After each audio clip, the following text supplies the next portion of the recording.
as some of the individuals may have seen from the title of our session, Living Successfully, this discussion is really intended to talk about what it takes to really pursue different things, maybe encounter challenges, cope with them, overcome as you go on. And I've always, from what I have seen, from what I've heard, from what I know of you, been fascinated by the career journey that you have taken. And as we get started this evening, I'll say to our audience that a lot of what we are going to talk about really, I think, is useful to all of us as we consider the various transitions, the various challenges, changes that we want to make in our lives, and particularly where we are now with so many different prospects before us, that we can take the opportunity to really gain from your journey some key lessons that can help us as we move forward. But I like to say to people, I want to start at the beginning. So I want you to tell us first, Joan, start off by telling us a little bit about yourself, just in case there are a few people in our audience who may not be aware of who you are, where you're from, where you started, and perhaps the beginning of the journey. So just start us off this evening with those opening comments, if you will. All right, so the beginning of the journey. Yeah. So we need to go a little north of Barbados until we hit Antigua and Barbuda. That's where the journey began. So I am a first generation Antiguan. My mother is Dominican. My father was Monstrasian. So I see myself as a Caribbean woman by nature and by choice. So born in Antigua and Barbuda, two parents from outside of Antigua and Barbuda who chose to make their home there. I am the third of my mother's children. You know how it is with Caribbean men. I can't swear exactly what happened there in terms of where I fall in that ranking. Okay. So in the household in which I grew up, I had two older brothers. A sister came after me, and then another brother. Okay. And after having two boys, when the girls showed up, I guess my mother was kind of excited, so she gave me her name. And I tell you, it is not fun growing up with the same name as your mother, because I wasn't a junior. So what did I end up being? Just plain old vanilla sister, because that's what my older brothers referred to me as. I was their sister. And so that was my name. So anyone who grew up around the Underwood family, they know me as sister. Okay, all right, because Joan is the mother. Exactly, exactly. So, you know, it was a challenge, because I'm like, geez, it's hard growing up without having an identity. Because your name gives you a discrete, a separate, a distinct identity. And so growing up, I felt, geez, I didn't have that. I was defined by my relationship to my brothers. So I was sister. And, you know, it didn't get any easier when I became an adult, because my mother was a very senior civil servant. She was a permanent secretary, and of the very conservative ilk. And then here I show up with my progressive and liberal ideas, which I sometimes took to writing in the local newspaper, to the extent that my mother got called in and raked over the coals by her then minister for something that I had written. And so that's why I use the H religiously. Okay. It's to avoid the confusion between Joan Underwood, who is my mother and who doesn't have a middle initial, right, and Joan H Underwood, yours truly. All right. Now, of course, people always ask me, what's the H for? And I would die a million deaths before I told you. So I know it's not one that you're proud to admit or own.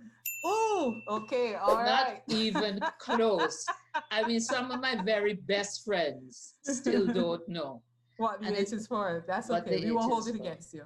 That's okay. Just as long as you don't do what some people have done and open my passport and found out that way. Ah, okay. Well, see, I didn't think of that, but I figured there had to be a way, and somebody out there is going to be industrious. So don't worry, somebody will find out. But I'm curious, what was it like for you then, growing up in such a diverse household? Because your character, your way of being, your culture would have involved the perspective then of where you lived and where each of your parents came from. So, what impact did that have on you, or would you say that had on you? It's a very insightful question because I tell my girlfriends all the time I grew up in Antigua, but I didn't grow up in an Antiguan household. Mm-hmm. So there's some cultural traditions which are quintessentially Antiguan that I never found out about until I was an adult because it just didn't happen in my household. So, for example, Easter. I now know that in Antigua, for Good Friday, it's a big thing to have dukana and saltfish. And dukana is something kind of like conky, right? Mm-hmm. In contrast, in our Dominican Catholic household, Good Friday was a day for fasting. So there wasn't no big cooking taking place on Good Friday. We would have one light meal, which would be, something with fish, probably saltfish or something like that. But this feast that the whole of Antigua was having, unbeknownst to me, I never found out about it until I was an adult. Also, no, Dominica, of course, they speak the French Creole or patois. No, my grandmother, who is also Dominican, and my mother decided they would not teach us the patois because, as they put it, that's for when they were talking big people business. And children weren't supposed to understand that. You have to know your place. Have to know your place. Yes, yes. But once I started learning French, I could, discern some of what they were saying. And my biggest mistake was to let on that I could, because then there was no more patois spoken in my presence. So yes, you're absolutely right. And when we were growing up, we spent our summers either in Dominica or in Montserrat. So again, it wasn't spending a lot of time getting to know and understand Antiguan culture. So you're absolutely right. I have a strong Dominican heritage. Montserrat less so, because we were more attached to my mother's side of the family. And as an adult is when I really started to immerse myself in the Antiguan part of my heritage. Okay. And so naturally then we could begin to see almost clearly where that Caribbean woman perspective would come, as opposed to being just from one of those territories. All right, so that's the beginning, and that's a nice foundation where you're getting that kind of Caribbean tradition rather than any specific island tradition, perhaps more melting pot. Indeed. So where does that lead to you then starting your career? Because from what I've seen and what I know, where you started in your career is certainly not a direct path, or you wouldn't assume it's a direct path to where you are now. So what led to where you wound up starting in your career? All right, so I grew up in the Middle Ages when once you were fairly, as they used to call it back then, bright, there were certain things that you were expected to do. So you could be a lawyer, you could be a doctor, and the law thing didn't interest me at all. So I grew up thinking that I was going to be a doctor. And I continued to think that even when I went off to university. So my first degree is actually in the sciences. I was a biology major, right? And so I did my 4 years with all the sciences, and it was challenging because I went to Catholic school from the time I was 4 years old till I was 15, from kindergarten right through until 5th form. But we didn't do chemistry or physics at my school, which was a Christ the King high school. So when I went off to university, I was doing those subjects from scratch. And I didn't go to 6th form or state college. I didn't do A-levels. Back in the day, again, it was in the Middle Ages. So I did my O-levels. Right. I taught for a year because they said I was too young. I was 15 when I finished secondary school. So they're like, you're not going anywhere at 15. So I taught at Christ the King High School for a year. And then I went off to Canada for my first degree when I was 16 years old. And, was my first time being, in that type of environment where I'm completely, out of mommy and daddy's eyesight. And, but fortunately for me, there was a very strong, a very cohesive Caribbean community on campus. I went to St. Mary's University in Halifax, Nova Scotia. And there were just so many Caribbean people there. So there were lots of people to look out for me and, take me under their wing once they found out just how young I was. Okay. Right? Because you have to keep this little Caribbean girl on track. We can't let her get off track. All right, understood. Yes. Indeed. So I did the 4-year degree and even went as far as taking the MCATs, the entrance exams for medical school, interviewed at Howard University, no less. And, at some point, I realized it wasn't quite what I wanted. When I realized the type of commitment that I would need to make, because I was just finishing 4 years to look at another 4 years and then internship and then residency. And it's not something about which I was passionate. And so happened that I ended up dating a doctor while I was, I think it was in my last year. And I realized the man had no life. I mean, we would always have plans that would end up being canceled, and he was an obstetrician. So all these women pushing out babies in the middle of what was supposed to be a nice evening out. And I was like, no, I don't think I want this for the rest of my life. Okay. And so I, packed up my Georgia bungle and went back to Antigua and took up a job in laboratory medicine. Okay. And how was that? Was that fulfilling, something you could see yourself doing for a few years? Or it actually was quite interesting. And the thing is, I did have an appreciation and a love for healthcare, right? Because I knew I wanted a life of service. So I was able to get the benefits of being involved in healthcare without it consuming my entire life. Okay. So I went to work at 8 o'clock and I was done at 4. Okay. And then I could pursue, by then I realized that I had lots of other interests. I was into the theater. And so, I could be acting in plays and I could be touring, because we used to tour with our plays regionally. And there was nobody, waiting on me for anything that would prevent me from enjoying the cultural part of my life. So for 7 years, I was really, really happy doing that. Okay. Things changed for the better, actually, when the pathologist who was in charge of the lab, and it was at Halberton Hospital for the Antiguans Online, again, back in the day, because Halberton doesn't really exist anymore as it used to. It's now Mount St. John. And so Dr. Lester Simon, who was the Antiguan pathologist there, he went off to England to pursue further studies. And arrangements were made for a retired military pathologist to come and cover for him while he was gone.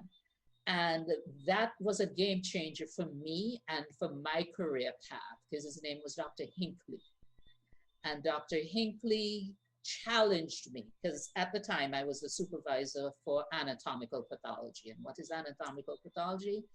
If you have surgery and they remove a bump or lump or a piece of you, they send it to the anatomical pathology lab and we slice it really thinly, stain it up, look at it, and Dr. Simon or whoever the pathologist is would render a diagnosis on that. So that's what I used to do. It also included autopsies. And Dr. Simon had someone else, a gentleman who assisted him with his autopsies. But when Dr. Hinckley came along, because the gentleman, he was like an orderly, Dr. Hinckley said, I think you could be more helpful to me in the autopsies because you know anatomy, so you're not just there as manual labor, you can be a part of the process. And so I started assisting at autopsies, and there's even a word for that, and it's called a diener. I became a diener. And Dr. Hinckley was one of these really evolved guys, because he was like, you know, he thought women could do anything that men could do, including, it turned out, sawing bones during an autopsy. And back in those days, we didn't even have electric saws yet. So a good old fashioned.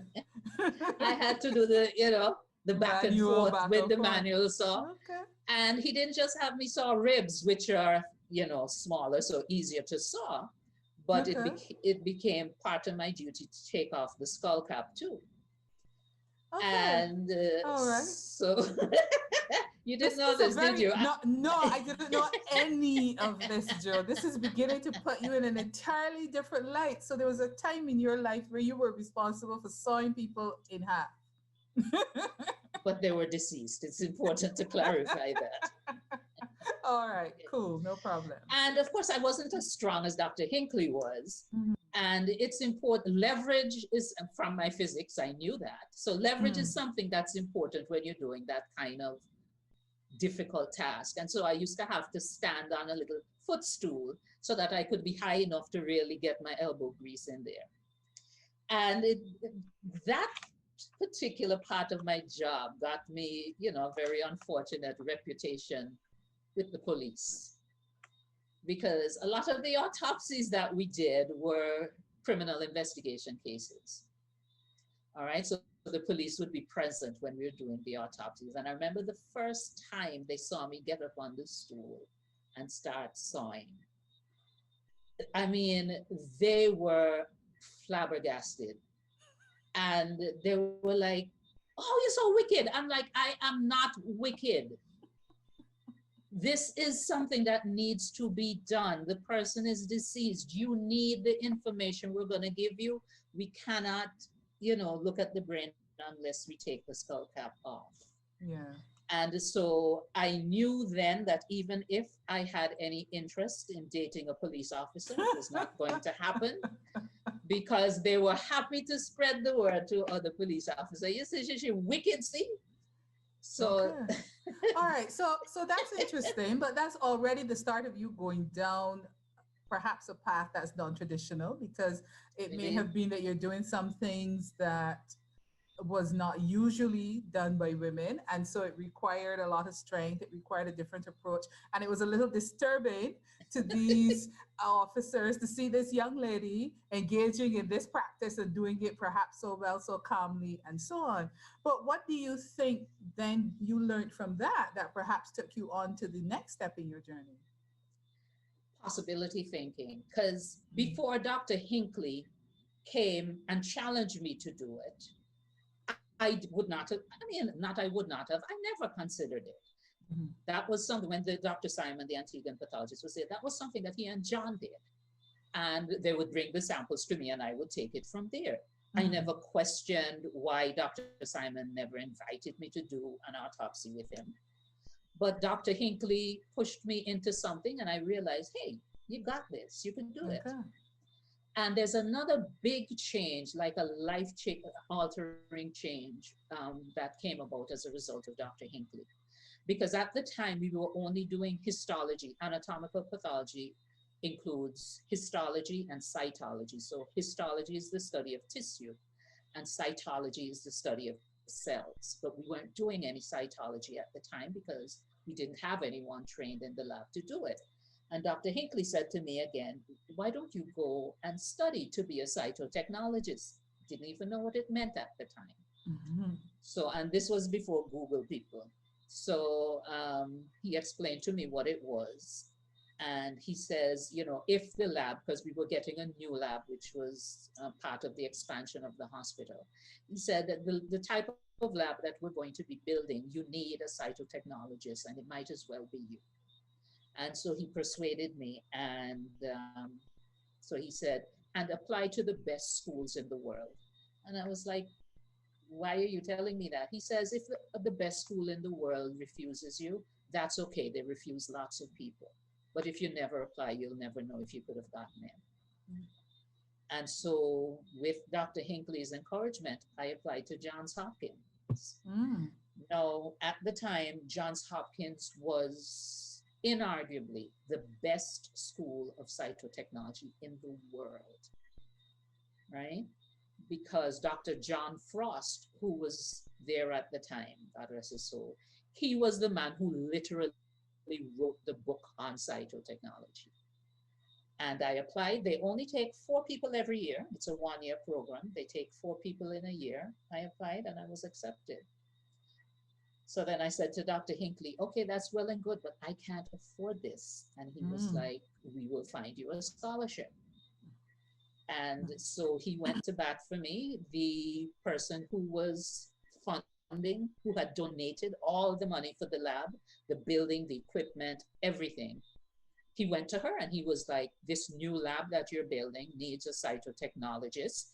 And Miss Underwood got accepted to the Johns Hopkins University School of Cytotechnology. Well, that was pretty impressive because, like I said, it was the best school in the world. So without asking a question, she wrote a check to foot the entire bill for the entire year. She paid my tuition. She bought my books. She paid my rent. She gave me an allowance. And so I became a cytotechnologist. Okay, all right. I think that's a wonderful story because I think it shows to us the important role that sometimes sponsors play in the careers of others. Sometimes you're not even thinking about what is possible for you, but somebody else can see it. Okay. And you know, that is a powerful point to make, and so that we are balanced in telling the story and not just looking at, you know, the sunshine and the roses. The other side of that is, so here I was, and remember, this is a government facility. And for those who operate in the public sector, you know that seniority is huge. So I was one of the last into this lab. And here I am jumping over people, getting a full scholarship, going off, you know, to Johns Hopkins. And so there were people who were not pleased. To the point that when I left Antigua, I had not been granted duty leave or study leave. I left not knowing what my employer, there's someone whose eyes just popped over when I said that. Yeah, I could not take advantage of the opportunity. Right? And the skill that the qualification that I was gonna get, if the government didn't take me back, then I'd just find a job somewhere else. Yeah. Which really, again, reinforces the point that sometimes you have to be willing to take that risk because you value the opportunity. Yeah. Absolutely. So after I'd been gone for a few months, the approval came through and they started paying me my salary again. But when I left, it was with the understanding that you have no permission to leave and we cannot guarantee you your job. And I was like, it's all right, I'm going. Yeah. Okay.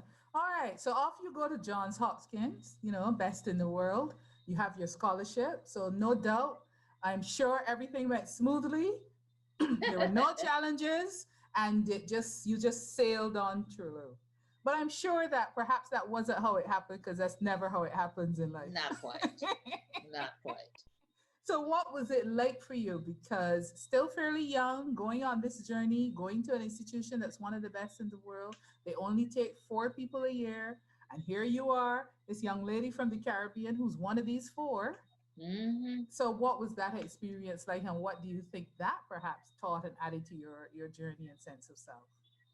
All right. So right now, the situation in the US is playing out for everyone to see in terms of the issues related to social justice and race and immigrants, etc. So while it wasn't as blatant back then as it is now, I did have to deal with that. And so I had spent 4 years in Canada before, but I like to say the Canadians are the kinder, gentler neighbors to the north. So I didn't have harsh experiences in Canada. No, I did. But a couple of isolated events. But then when I went to Johns Hopkins is in Baltimore.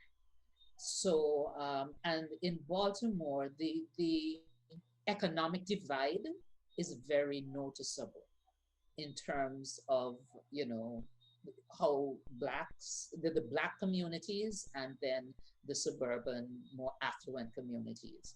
Now, because, it was Rachel Mellon who was, taking care of all my expenses, because of her generosity, I was able to live in a very nice area. But the hospital and the school was inner city. And so I would, leave my nice posh, apartment. Not that the apartment was that elaborate. I had the smallest one in a nice building. And I would make my way and see the landscape change as I got closer and closer to the hospital. And the crime rate around the hospital was such that they would have safety training for us. We were advised to carry mace in our purses. So that was one thing. So I had never had to be so mindful of crime and what time I'm leaving the hospital to go home, because you don't want to wait until it's too dark. If it is too dark, don't be out there by yourself, type of thing. The other thing is within the department where the school was housed, because even though this is a technical program, it's also a practical program. So we spent time in the classroom, but we also spent time on the bench working during our training, the practical component. And I remember I went in there, just my regular Caribbean self. And as Caribbean people, we have a kind of confidence that we're not even aware of sometimes, because we grow up seeing leaders who look like us, who talk like us. And African Americans don't necessarily have that same experience. So I went in there in my confident self.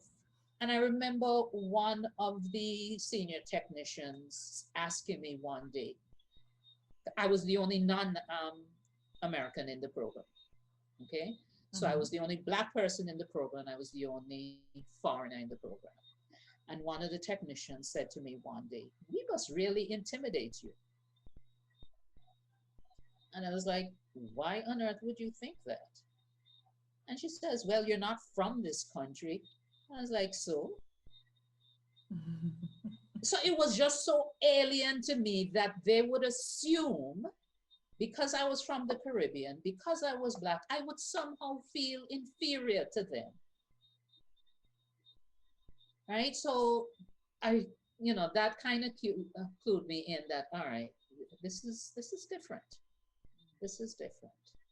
And so what perhaps from the experience, what perhaps then did those kinds of experiences teach you that you could see maybe so serve you forever? That I was going to show them that I could beat them coming and going. Yeah. So the day we had that conversation, I determined 4 of us in this program, I'm graduating at the top of this class, right? And not just in terms of the theoretical part of it. I said, I'm also going to beat you guys in terms of the practical part of it, asking me if you intimidate me, please. So I decided that if any intimidation going to take place here, it's going to be going in the other direction. Okay. All right. So then instead of perhaps making you less than, it made you focus on being more, and perhaps more effort and more energy in terms of making, and pushing yourself even more. Because I probably could have gone through on cruise control and, enjoy myself a little bit more. But it lit a fire. But I tell you, once that happened, I was like, I mean, not that I was going to go there and fail. That was never on the table. Understood. Right? But they spurred me to show that this Black woman from Antigua and Barbuda, born to a Dominican mother and a Monstration father, was going to show you that she belonged in a world-class institution. Yes, ma'am. All right, so you've gone there, you've gone to the institution, you've completed your program, done extremely well in your program, and you then, how do you transition from the medical field into the other areas that you've moved into, let's say, the second career that perhaps you transitioned into? Oh, but there was a transition within the medical field. So I became a cytotechnologist, took my certification exam, and all that went well, went back to Antigua. The lab was finished, so I have this brand spanking new lab. I have my own domain, spacious, all the best equipment in the world. All again, thanks to Mrs. Mellon. And so I did that for a few years. And as a cytotechnologist now, I was able to expand the work that the anatomical pathology department was doing. So we started doing pap smears on a routine basis, because before we either had to send them overseas or the pathologist would have to do them himself. So with my license, I was able to read pap smears. So, and cervical cancer was one of the leading causes of cancer in Antigua and Barbuda at the time. So I took the initiative, working with the nurses out in the clinics, to launch a public education campaign so that we could get women screened, so that we would detect it early. And so, because early detection makes the world of difference when you're talking about cancer in general and cervical cancer in particular. And so we're out there and we're going around in the communities, in churches, and I'm partnering with the nurses. So we go out together and we're encouraging all these women to have their pap smears done. And so it's going along swimmingly. And we're picking up, you know, pre-malignant lesions. That's though before it's actually cancer. And unfortunately, we're also picking up some cancer, but it's better to know than not to know. Right, and so we're going along, and then eventually Mrs. Mellon, the way the gift of the lab went is that for the first year she paid for everything. Then the second year the percentage went down, and the third year the percentage went down until the government was to then have taken over the running of the lab. Well, guess what? The year when the government, well, no, the first year cooking with gas, had everything I needed to do what I needed to do. I think the second year she met 75% of our budget. So around September, I ran out of stuff because the government didn't exactly step up to the plate and cover the 25%. The next year, I ran out by June because again, the government didn't step up to the plate with its budgetary allocation. And I started getting frustrated because by now, we still have growing demand for the pap smears. What we don't have is the reagent and the supplies to get them done. And I said to myself, you know what? You need people who understand healthcare management and policy. And so I decided, you know, following Dr. Hinckley's approach to life, I'm going to go off and do a master's in health service management and policy, and come back. And so, you know, when I have a say in how the policy is formulated and how this place is managed, we will not be running out of reagents. So that's when I went off, back up to the States again. And this time there was no Mrs. Mellon to pay my bills. So I had to get a job and work my own way through graduate school. So I remember I interviewed with a lab in Atlanta, one in Pennsylvania.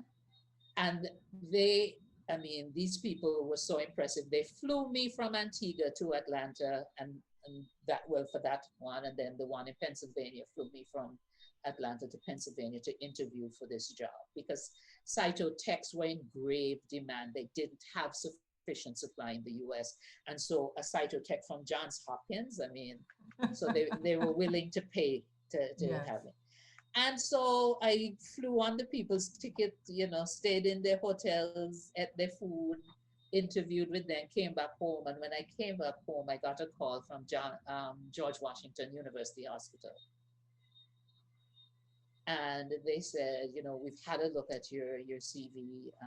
We'd like to hire you. No interview, no, you know. Just like that. So poor Atlanta and Pennsylvania that spent all that money to bring me up to sit with them face to face to persuade me to come and join them. I then told them I'm going with George Washington University Hospital. And so I moved, and the reason that I went, because each institution I looked at had to have tuition benefits, because remember, my objective was to get a master's degree. And GW had, which I think kind of pushed them over the edge, you know, plus it's in Washington, D.C. Who doesn't want to live in Washington, D.C.? So I moved to D.C. I enrolled in graduate school and got my tuition benefits and, you know, worked full-time, went to school full-time. until I applied for an OAS fellowship, got the fellowship, then got some other grant that somebody told me about. And they wrote to me and they said, we have given you enough money that you don't need to work, so please resign. And so they forced me to quit my full-time job so I could focus on my studies. Okay. But I went and got a part-time job doing something else anyway, because I mean. Okay. So, so that's good, because then that shows, as you say, the transition within the medical field. But, you know, those of us who know you know that you got out of the medical field. And so one of the things that perhaps would have been another big shift in your career would have been stepping out of healthcare, the healthcare industry, and moving into the private sector at the time. Mm-hmm. It wasn't by choice. So just as I graduated from GW, an opportunity came up back home in Antigua. There's a community hospital at the time, the Adeline Medical Center. And the administrator there had been there like forever and a day, and he was getting ready to retire. So the board was recruiting for someone to take over from him. But the way they were doing it, they were recruiting the person to be his assistant for a period of time, and then when he retired, the understanding was that the person would take over for the running of what was called a clinic at the time. And so me with my freshly printed Master's in Health Service Administration came home, applied, and got the job. So I was the assistant administrator for the Adeline Medical Center. And I remember my first meeting with the chairman of the board, who went on to become a wonderful mentor and champion for me. He handed me a stack of bills. And he said, Miss Underwood, this is the clinic's bad debts. This is the first thing we want you to address. And the bills, the bad debts totaled $300,000 at the time. Remember, this is just a little clinic, eh?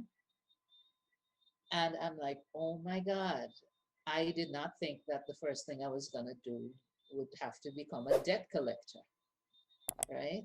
But the clinic was in financial trouble. So, you know, that's what was important. That's what was required. And so off I went, you know, figuring out how not just to collect that money, but how to ensure that nothing else got added to the pile. And so I designed the systems and processes to stop the problem that led to people getting service without being paid. And so we began to turn the corner on that. So and then Mr. Holmes, I can't remember his name now. Anyway, so he retired. Oh, and in my first month as in charge of the clinic, we were hit by Hurricane Luis. And the Antiguans on the line will remember that hurricane sat on Antigua for like 3 days. I was at the hospital for the hurricane because there were 2 patients who had surgery, so we couldn't send them home. We sent home everybody else. And I said, if I'm asking my nurses to stay here, I'm going to stay with them. I can't do anything much, but I'll be there for moral support and to, you know, mop the floor, you know, pick up things. And so, yeah, that was baptism by fire. We ended up losing part of the roof for the hospital. Yeah. There was a hurricane shelter across the street, an Anglican church. And we ended up having to actually move the patients across the street to, right? But I tell you, it was quite the experience. And, you know, you in adversity, there's so many lessons if you look for them, right? So I am happy that I had the experience. And part of my takeaway was the importance of relationship and looking out for your team. Because the fact that I chose to stay there with them, you know, my stock went up in their eyes so much because they knew I didn't have to do it. Yeah. And then after we lost electricity and the generator died, I started cooking because we had all this food in the fridge, and because we expected our generator to, but I mean, Luis was just awful. And so, you know, I just pitched in, and because there was one of the the kitchen assistant stayed with us so that, you know, she could prepare food for the patients. And she and I just cooked the food so that we could, you know, preserve it for a bit longer than if we had just left it there. So yeah, did that for 3.5 years. Okay. And then after that, which no doubt it sounds like it provided quite a number of management experiences, which I'm sure will be some of the things that we're going to talk about, as some of the lessons and so on that you've been able to include in that manager's toolkit that's coming up. But having gone through something like that, having then moved into being administrator of a hotel, you're still in the healthcare sector. Yes, so I am. Then that would be before the inevitable, and as you For said, the it wasn't pivot. by choice, Yep. that pivot that you were required to make to move into the private sector. So what led to that happening? Because as you could well imagine, that perhaps is something that a lot of people may be facing now. Yeah, and again, in adversity, there's stories. But before the adversity came, another big opportunity came. So Eric Clapton, the world-renowned musician, decided that he has a home in Antigua. He loves Antigua and Antiguans and Barbudans. And he decided he was going to build a drug rehab center in Antigua. He himself had issues with addiction. And so, you know, all this is going on. And so his people are looking for a hospital to provide medical cover for the drug rehab center. And so they check out the government hospital, of course, and then somebody tells them about this small private hospital. So they come and I meet them in my capacity as the hospital administrator. And so we're negotiating the contract for us to provide the medical cover for them, and we're getting along swimmingly. And then at one point they said, well, how would you like to come and work with us? And they made me an offer that I found it difficult to refuse. So I left Adeline to become the chief operating officer or the business manager at Eric Clapton's drug rehab center, which was known as Crossroads. And so still in the healthcare field, right? And so, and this was, and I love new challenges. You know me well enough there. So it was at a startup stage. Yeah. So his international team had been hiring the clinical staff, and they brought me on board to hire all the support staff. Mm-hmm. And the facility was still under construction at that time. So, you know, my office was in a construction site, but in the most beautiful construction site you could ever imagine.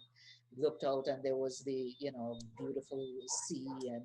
And so I went up there and I hired, I mean, from cleaners to office staff to drivers to, and I remember the last person I hired was the chef. And it was like when we found the right chef, because we had a hit and miss, we actually hired one. And then even before we opened, we realized when we were going through orientation and he spent most of the session sleeping, I was like, all right, this is a catch and release. All right, this one didn't work.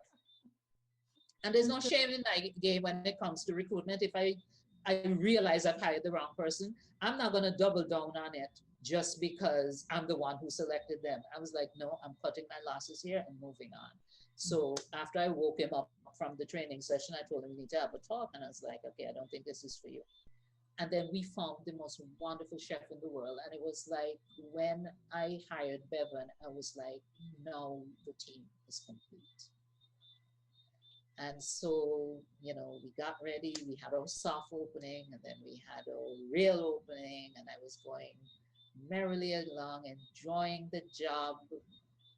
Had some health issues that were a little problematic for me back then. I had thyroid disease, and I was diagnosed at that time. And so I was just coming to terms with the challenges of having thyroid disease. And I got terminated. I was made redundant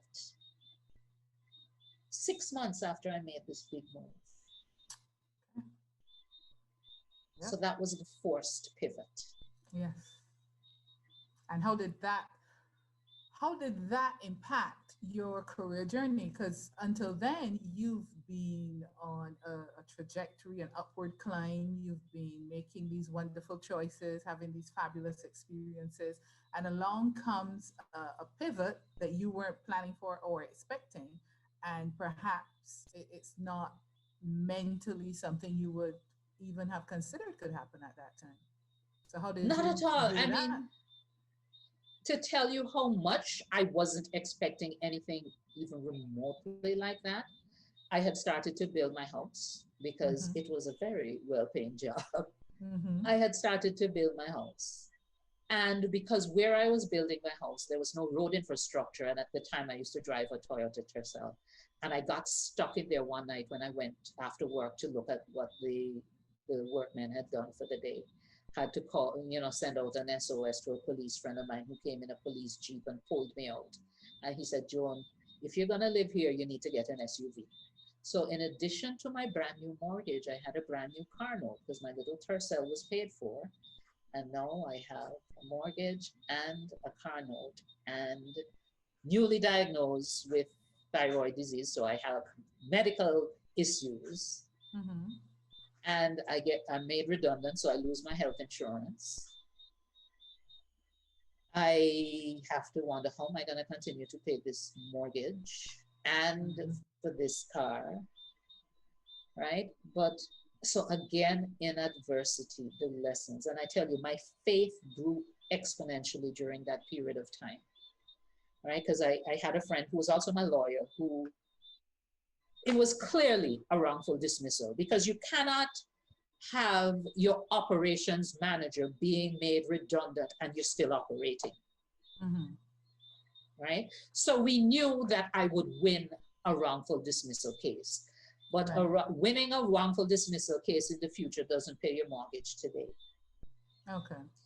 So he said to me, just wait because it won't be too long. And I used to do the accounts then. I wasn't just dealing with the operations, but I also had responsibility for doing the books. And he says, within a matter of weeks, she has to replace you. Right. And oh, I forgot to tell you, this happened the second week in December. So just before Christmas.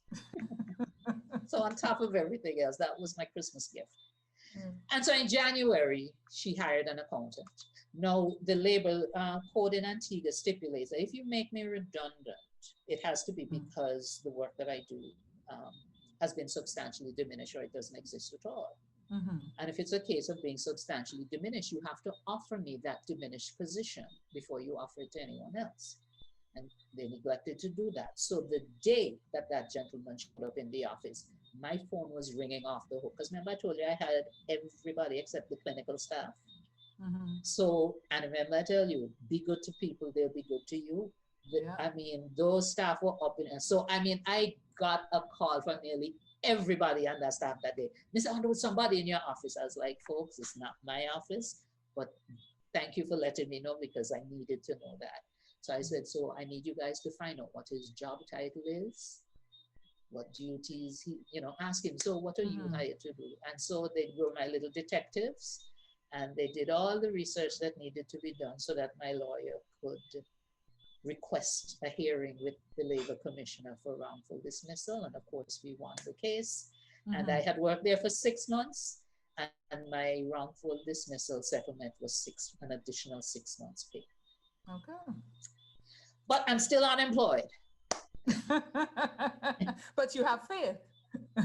I do. And you're, I do. and So you're I knew expecting something to come. exactly. Yes. So I eventually did find something, but it wasn't in healthcare because when you've already been through the lone government hospital, you've already been through the lone private hospital, and you are, your management degree is in health service management and policy, you realize, okay, not too many other gigs in Antigua that are in that area. So I actually looked at relocating. I actually looked at doing something in St. Lucia because I love St. Lucia. After Antigua, now Barbados comes St. Lucia in my book. So, but again, remember I just built my house. Yep. So leaving would have I still have the mortgage. True.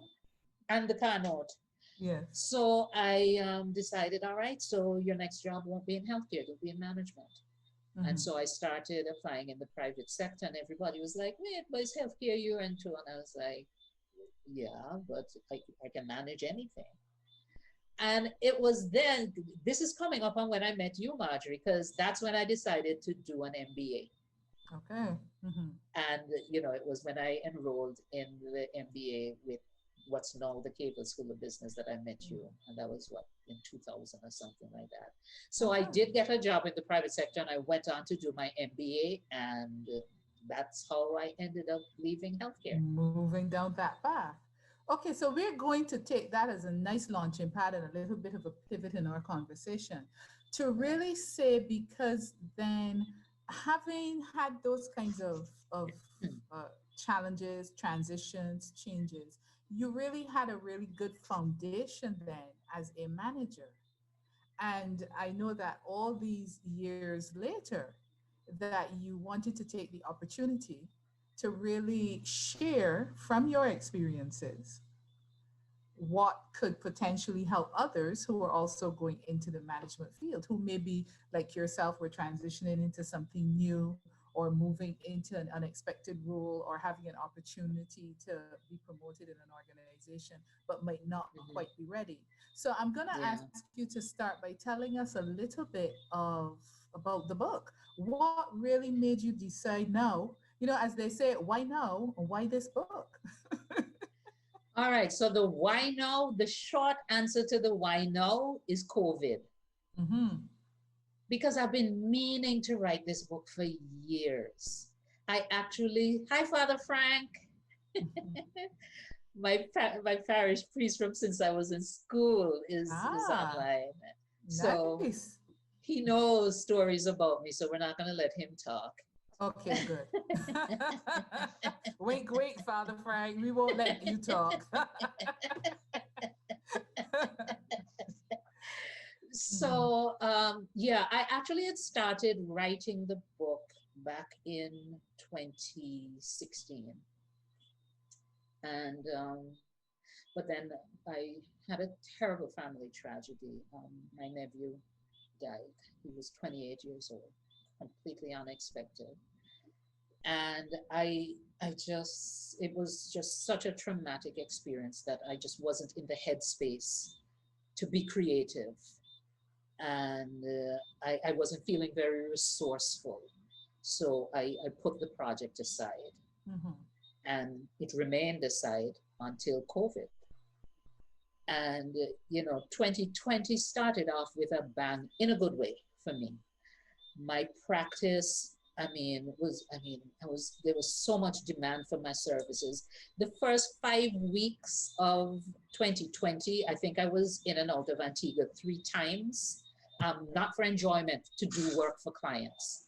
And I had, you know, other travel planned. I had something I was working on in Montserrat. I was scheduled to be in Jamaica. I mean, just took off with a bang. I was just, you know, this year, thank you God for all these blessings, because with consultancy, you know, it can be feasted and famine tomorrow.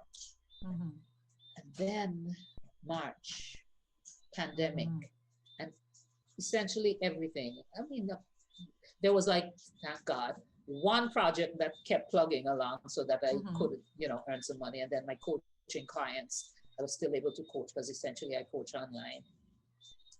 And I found myself starting to, and again, adversity and the opportunity in adversity. I was sufficiently self-aware that I realized I was starting to be depressed. And when I think, okay, so I said to myself, all right, you help clients to navigate these types of situations. So coach yourself through this. And I said, you need to find something where you can be creative, where you have control, because right now the depression is related to the fact that you don't control what's happening. So you need to do something where you can have some control and some power so that, you know, your sense of worth can, you know, get back to where it needs to be. And so I said, hey, let me go back and write that book. Okay. And so I wrote my book this year because of the lockdown. And, thank God for that. Okay. And so, what made you decide that you wanted to have it? Because it could have been on anything. What made you decide that you wanted to focus it the way you have on the subject that you picked? So there are a number of friends in my life who tell me that I have, the best stories. And so I need to tell these stories because they're not just stories for entertainment, they're stories for learning, right? So I have a particular friend by the name of Lenore Watty who bugs me to no end about writing the book. And she still says, this is not the book, this is a book, because Okay. she wants me to tell the funny stories as well. But so yeah, I know that it's a real pain point to make that transition from individual contributor or knowledge worker to manager. My first managerial position, as I mentioned, was running the community hospital. And I had a brand new degree from the George Washington University School of Business and Public Management, fantastic school. But when I went into that hospital and when, my predecessor retired, and it's now me and a board, nobody there to run interference and to be a buffer. And one thing they didn't teach me in graduate school, the one prof did mention it. He was like, we're teaching you healthcare economics, we're teaching you health policy, we're teaching you accounting and finance. What we can't teach you is how to manage doctors.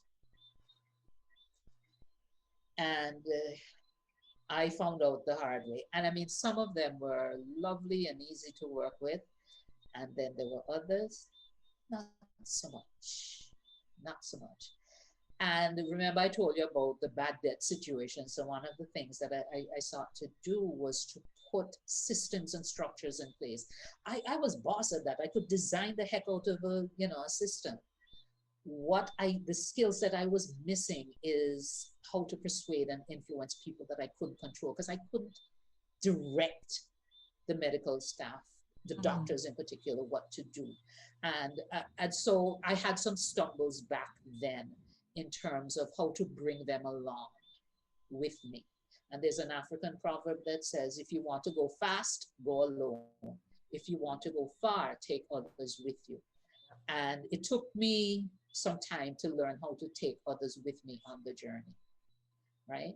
So, and also in terms of doing my research, I found out that in one survey, 60% of new managers either underperform or fail outright during their first 2 years in the new role. 60%, more than half. Yeah. Now, for the most part, you get promoted to a managerial position because you're good at what you were doing. So you were a good technician, they reward you by making you a manager. You were a good waitress, they reward you by making you a supervisor, right? The thing is, yes, it's a reward and you get some more money, but the skill set is so different. And another study said, when they were asking the new managers, why do they think that they struggle so much? More than half of them said that they just weren't prepared. They didn't get the necessary training. They didn't know what to expect. And so you go from the high of being promoted and getting this increase and, being a high performer, an overachiever possibly. And then you go in here and you're struggling and you're almost afraid to admit, because you don't want your bosses to think they made a mistake in promoting you, right? You don't want to be vulnerable. You don't want to appear weak, right? So you struggle and you use trial and error and you stress yourself out, and probably your family as well, because you have to, let out the pressure somewhere. So, they say you kick the dog. Somebody, is suffering because you're struggling like that. And I realized, it's not necessary for people to struggle so much, right? And I tell people all the time, there's no need for you to make the same mistakes that I made or that somebody else made. When you can learn from our mistakes, you can find new mistakes to make, but don't make the same ones that we have lessons here that you can benefit from. And so as a coach, you know, again, I'm hearing, you know, people struggle, and these are good people who want to do their best, and they're struggling simply because they weren't adequately prepared for the new role. So that's what my book is about. It's about helping people to make that transition from individual contributor, knowledge worker, technical worker, to people manager, to manager. So, and what I've found in my experience and in my consulting work and in listening to my coaches is that you could put the challenges, the problems in like three big buckets: managing self, managing others, and managing systems and processes. So that's the outline for the book. I didn't even have to, bust my head too much to come up with it. So that's the structure for the book. Okay. And I think that's fantastic that it really, it is addressing a really serious need that we know we have in the region, because you are right, absolutely. There are lots of organizations. I hear it from client organizations as well. Yes, yeah. There are lots of people out there who are facing the challenge of adequately preparing managers for the role as managers, because we still have this idea that the only way to reward a high technical performer is to push them into management, whether they're ready for it, interested in it or not. Exactly. So very glad to hear that really, as it's almost like, as you say, the book has written itself. And you know for sure that there's a problem out there that is intended to address.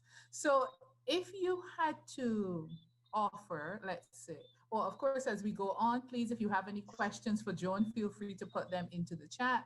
We'll pass them on to her and she'll be able to answer them for you.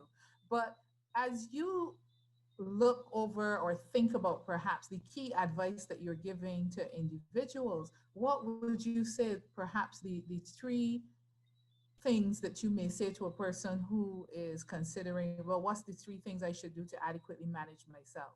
And then we can talk about the other three areas, but let's say we start with so just starting with managing self. All right, start with that. Okay. And self-awareness is important because we all have blind spots. Okay. And when you're just, a peer in a group, they may give you the feedback. But when you become the manager and there's a bit of a power distance, you might not necessarily get the feedback that you need to know how you're showing up. So it's important for you to develop self-awareness. And one of the things that I say in terms of doing that, the way to find out what you don't know is to ask a question, right? So solicit feedback and be open to receiving the feedback. And I encourage my readers to view feedback as a gift. You don't have to embrace whatever conclusion the person has drawn and fed back to you. But what you do need to do is to understand what they're saying. Even if you don't accept it, understand what they're saying and where they're coming from. And it's a gift because if you do that, you now have information that you didn't have before. And you can then decide what you want to do with that information. Okay, so the first chapter of the book is about emotional intelligence, and it begins with self-awareness. It then moves on to, so awareness is the beginning of understanding and of wisdom. But the thing is not everybody who get knowledge get wisdom. All right, so you have to do the conversion from the knowledge for it to show up as wisdom, and that manifests as self-management or self-regulation. All right, so you need to learn to, check your ego, put it aside, look at the information that you have received, decide, okay, what message is this portraying? Is that the message I want to portray? And if it's not, then what can you do about it so that the message that you're sending out is in better alignment with your intention? So that's the first thing I would say in terms of the managing self. The second thing, and I mean, I mentioned my medical problem in terms of my thyroid disease. I have as checkered a medical history as I have a career history. So the thyroid disease was my first major medical obstacle. I then had a brain tumor, and my third big medical battle was colon cancer. But I'm here to give God the glory. I'm cancer-free. I'm not even on medication for my thyroid, and I oftentimes forget that I have a brain tumor. The other day I said to my husband, oh boy, I have a headache, and he was like, oh my, it's the brain tumor. And you know that movie with Arnold Schwarzenegger when he, like, what's it, Kindergarten Cop or something, when he says he has a headache, and the kids say, it's a brain tumor, and he's like, it's not a brain tumor. So I was like, just because I have a headache doesn't mean it's my brain tumor. It could just be a headache, right? So self-care, I went down that detour to emphasize the importance of self-care. Self-care cannot be delegated. Okay. Another way that and I say this to my coaching clients and to my family, I mean, my nieces and nephews, they kind of say it even before, as soon as I get started. Yes, auntie, self-care cannot be delegated. You cannot pour from an empty cup. And the other day, I got a Bajan version of it when somebody in a course that I was facilitating said an empty bag can't stand up. Okay. Yeah. Right. So that's the second thing that I would say. And the third thing I would say about managing self is relax. Relax. This is not about the self-care. No, this is about how can I put this? So, okay, let me put it in context, because the final chapter in the section on self-care is about managing your boss. Because the reality is there are plenty of bad bosses out there. Okay. You don't want to be one yourself, but chances are you're going to encounter at least one of them in your career. All right. Don't allow them to stress you out. Right? Because there's a tendency for us to internalize the other person's baggage. Okay? And make it about us. And there's a book, The 4 Agreements, which I love and I encourage you if you haven't read it. And one of the agreements is, it is not about you. So this boss that you think get up every day just to annoy you, that's not real. Okay? They may be annoying you, but their motivation in life is not to annoy you. And I know some of you will say, you don't know the boss. Well, that's okay. No, I don't know the boss, but I know that they don't live their life focused exclusively on you. So they got their issues, they have their baggage. Don't take it up and start carrying it around on your back as if it's yours. It's not about you. And you see the serenity prayer? Don't just recite it, internalize it and be guided by it. You need the wisdom to know the difference between the things you can control and the things you can't control. You cannot control what your boss does or says. What you can control is how you choose to respond. And so in that chapter, I go through a number of tips and strategies and techniques for you to let go some of that angst that comes from having a bad boss. I think that's fantastic, Joan, because I think that alone is going to inspire the majority of people to go out and get that book, because there are a lot of people out there who do describe themselves as having a bad boss. And no matter how much you try to convince them that the boss not getting up every morning just to annoy them, that's part of what they're thinking is the sole reason for that person's existence. But I think that's great that you've been able to give 3 clear indications of what we can do in order to manage ourselves more effectively. Now, the other 2 areas, managing others and managing systems and processes. So what are the top things that you would tell us in those areas? Okay. So I think the managing others section of the book, I'm actually proudest of, because there's a lot of original work there. Because like I said, I've seen the pain, right? And I really, spent a lot of time thinking deeply about how can I give my readers tools that will help them to overcome this, all this angst that you experience. And it starts, remember I told you, learning from adversity, because remember I said that I had to learn along the way the importance of bringing others on the journey with you. And so I've come up with a model for relationship building. And so I have 6 elements that I call the essential relationship building blocks. And trust is one of them.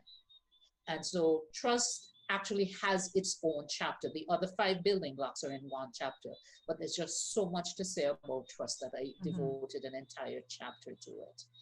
And, you know, the thing with trust is we tend to view it as an all or nothing phenomenon. I trust somebody or I don't.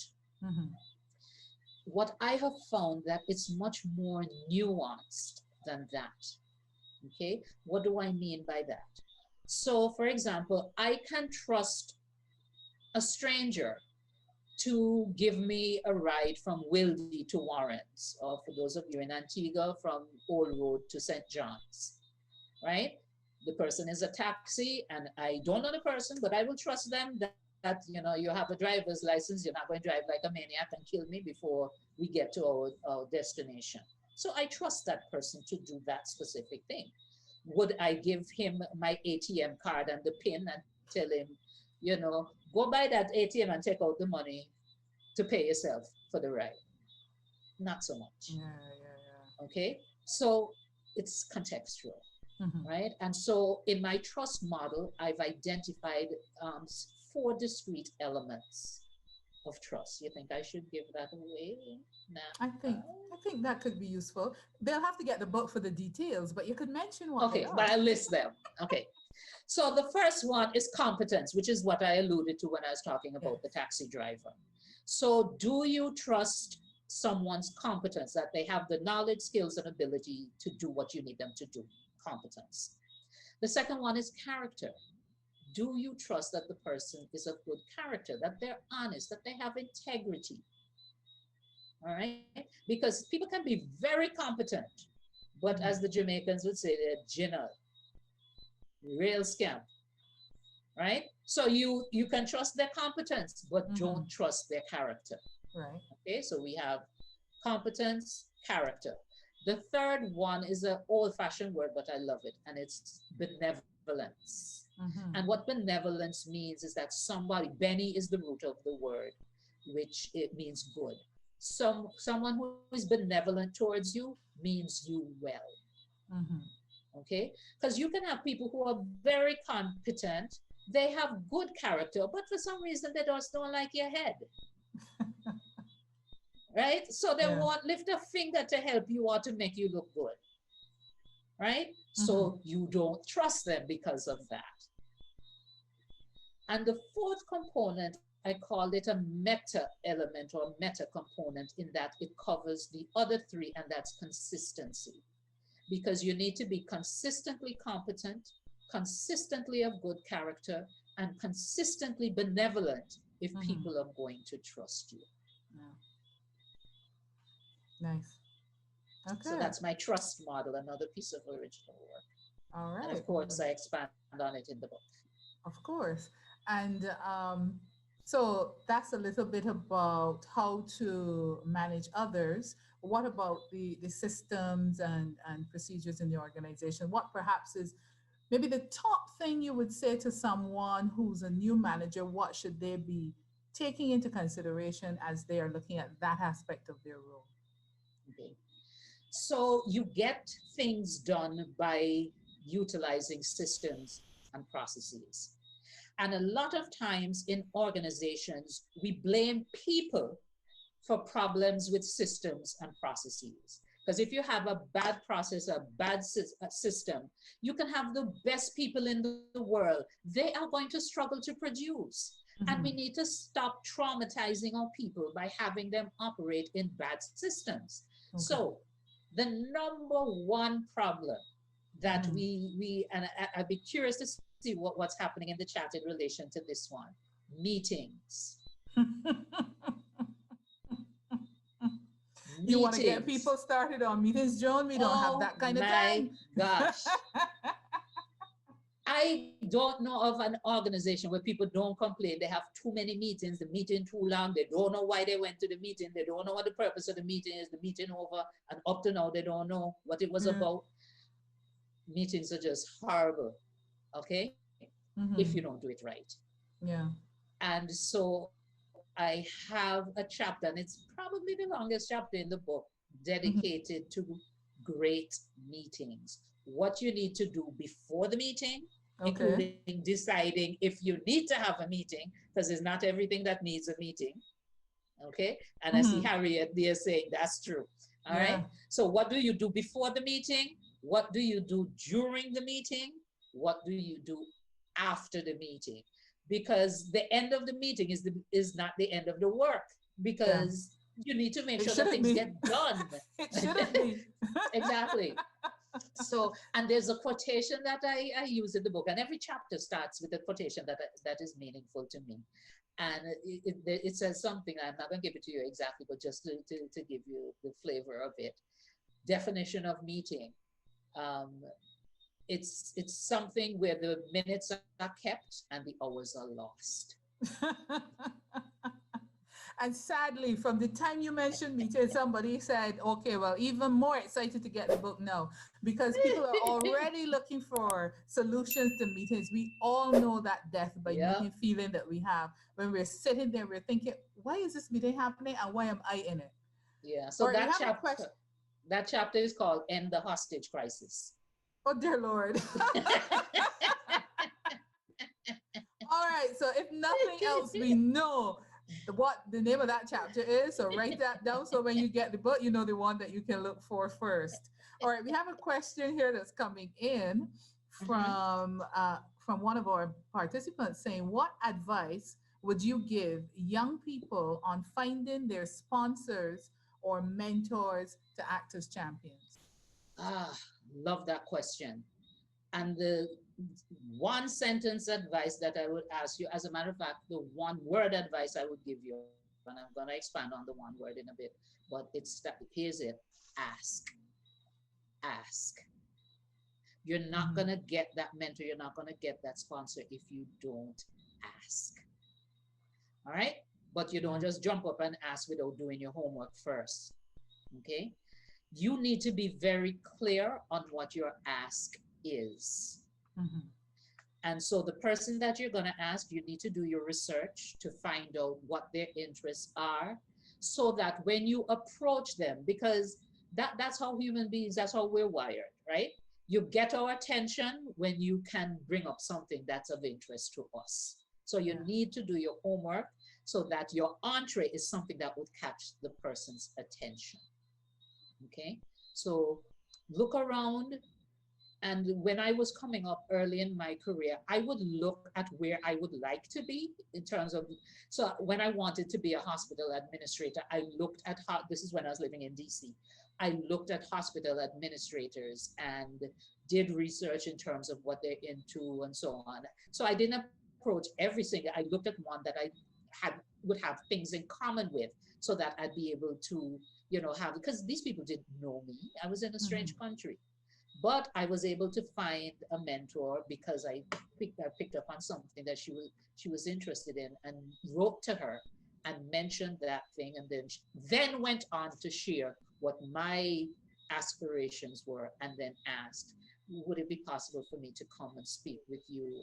And all I need is half an hour of your time. I'd be most appreciative. And we went on to have a relationship from there. So ask, but do your homework before you ask.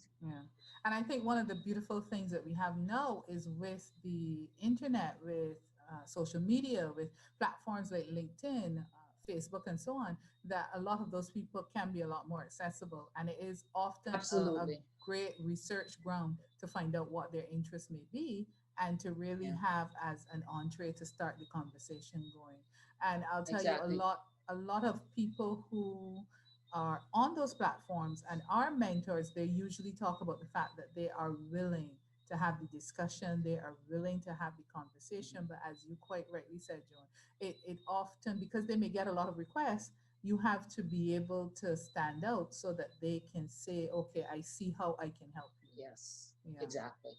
Okay.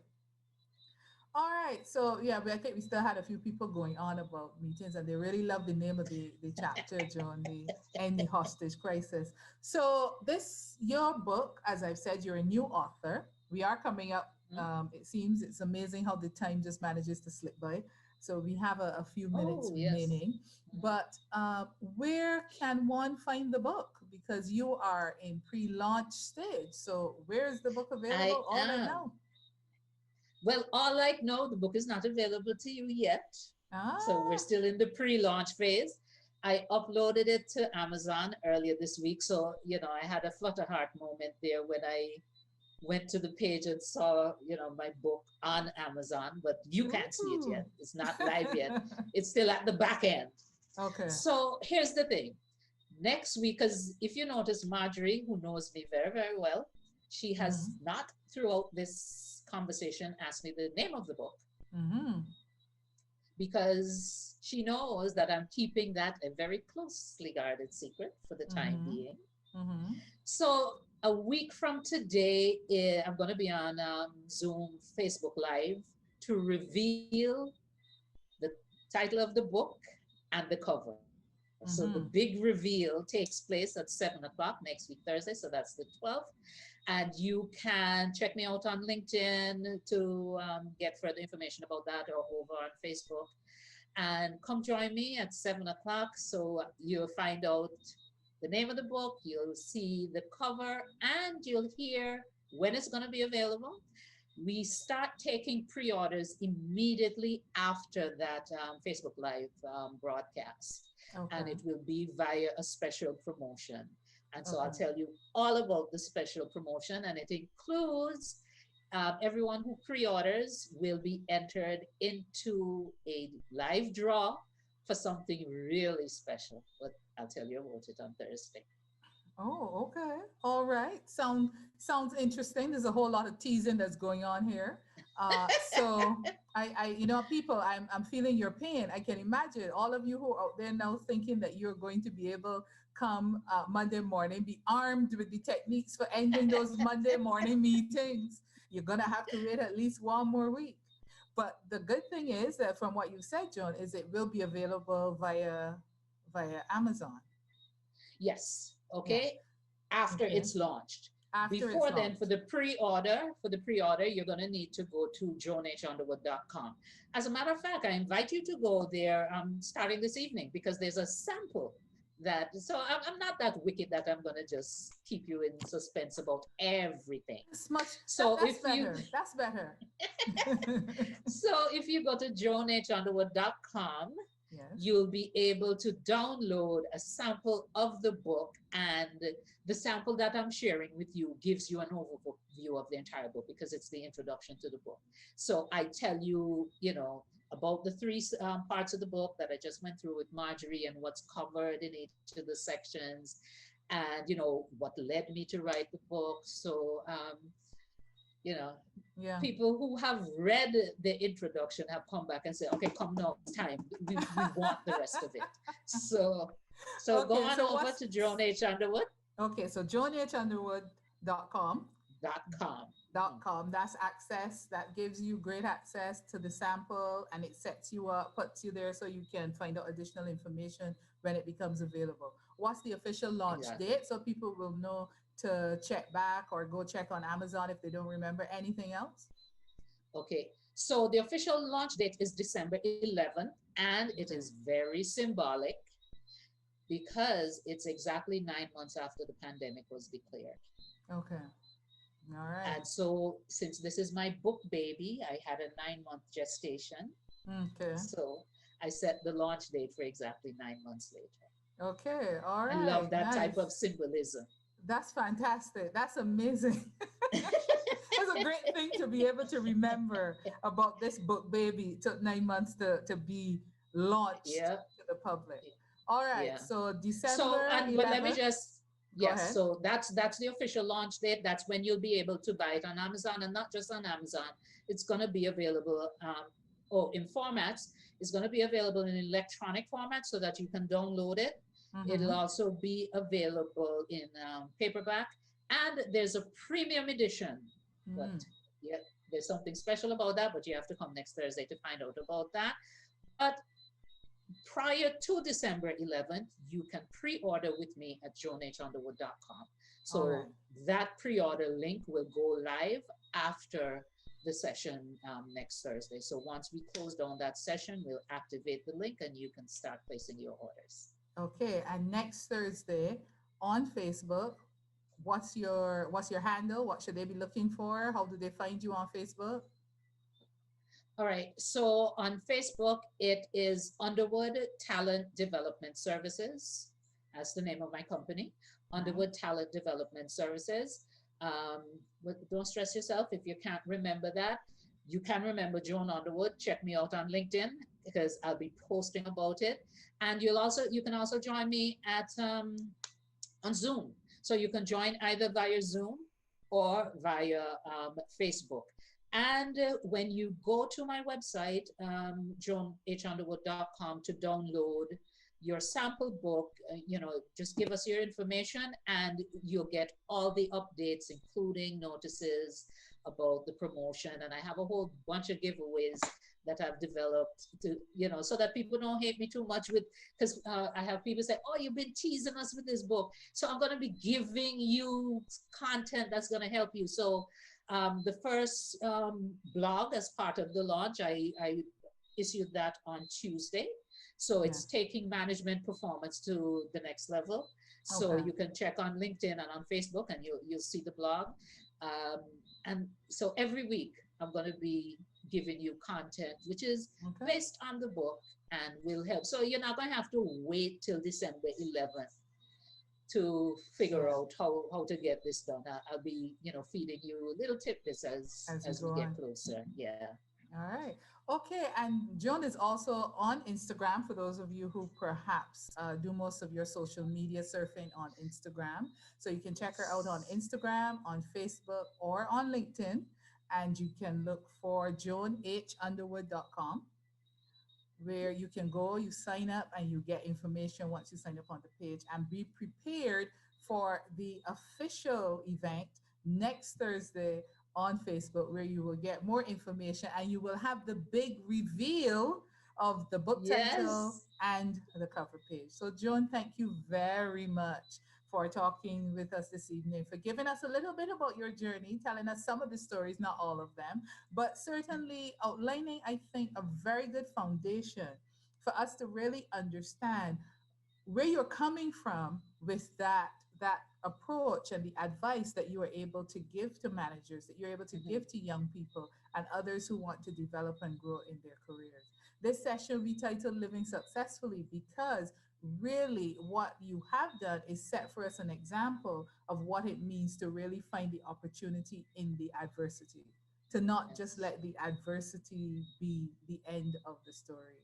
So I think, thank you very much for being with us this evening. So I am going to ask my ladies if they have any additional comments or questions before we just tell everyone about this next session. Any questions, comments, closing remarks from you, Gillian or Harriet? Miss Underwood, I would like to thank you very, very much for your wealth of information, your universal principles and values.